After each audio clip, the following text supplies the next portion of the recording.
Cool. So this next video is going to be a little different, covering four judges together.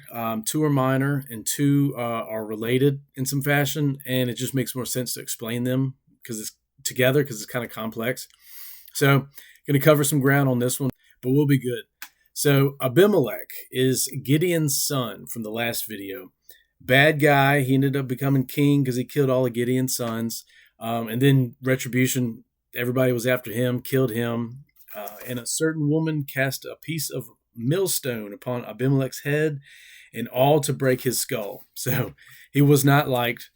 So we're not going to spend time on him. The next one is Tola, the son of Puah, the son of Dodo, a man of Issachar. Very minor, probably used for one instance in some fashion. Comes from a man of Issachar, which is one of the tribes of Israel.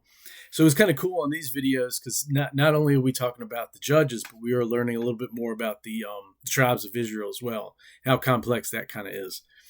But without further ado, let's get into the Gileadites. So we've got Jair, a Gileadite, and then Jephthah, the Gileadite. So Gileadite. Now, we learn in Joshua, Gilead is one of the promised land that eventually was conquered. Now, and the rest of Gilead and all Bashan, being the kingdom of Og, gave I unto the half tribe of Manasseh, all the region of Argob with all Bashan, which was called the land of giants. So once they got into the promised land, again, all the areas were divvied up between the tribes of Israel. And then some, we learned, got giant land, Amorite land, King Og, the Amorite. So it's kind of complex because there was a land of Gilead given to Manasseh, the tribe of Manasseh. But once they got in there, Manasseh gave birth to a son and named him Gilead. So when you do your research with Gilead, you got to be really careful on where you are on who they are talking about.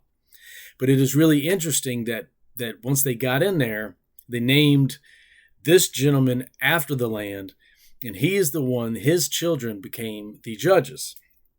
So it might be a little speculatory, but kind of like the pieces are there. So let's see. In that year they vexed and oppressed the children of Israel.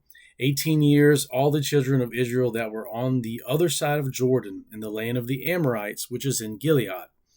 So apparently things went off, got to popping in Gilead. And the first one, Jair, is the first Gileadite that gets tapped on the shoulder, stepped up to the challenge. Now, what is really interesting about him, we find out later in First Chronicles that his son is one of the ones that killed Goliath's brother. Goliath, 5 stones. The reason there were 5 stones is because his brothers and sons and brother were there during the battle. Now, also in Joshua 17:1, there was also a lot for the tribe of Manasseh, for he was the firstborn of Joseph, to wit, for Machir, the firstborn of Manasseh, the father of Gilead, because he was a man of war. Therefore, he had Gilead and Bashan. So it kind of speaks more to that whole thing of it being giant land, and then this is what came from that. Now, Jephthah the Gileadite. There's more on him, and it's going to really back this entire thing up. So, Jephthah the Gileadite was a mighty man of valor. He was the son of a harlot, and Gilead begat Jephthah. Now, just like in Gideon, mighty man of valor, that is Gibor HaShavel, which is the distinction between a good giant and a bad giant. So, we got this genealogy of the Gileadites from Gilead, Amorite land. Then you go on down the road, and then you've got one of the Gileadite judges being referred to as a Gibor HaShavel. But it gets even better. So he said it was the son of a harlot. But however, in Hebrew, that is a zona, which zona refers to a woman who has had relations with someone she is prohibited from marrying, even if she was not a prostitute. So I argue that is right in line with Genesis 6, where the bloodlines were not supposed to mix. Sons of God took wives of human women. They were not supposed to. And then later on down the road, we have Gibor HaShavels. Now, a cool little detail with the judges is it always says the Spirit of the Lord came upon them, and then they did whatever it was. Now, with Jephthah, then the Spirit of the Lord came upon Jephthah, and he passed over Gilead and Manasseh, and passed over Mizpah of Gilead, and from Mizpah of Gilead he passed over unto the children of Ammon.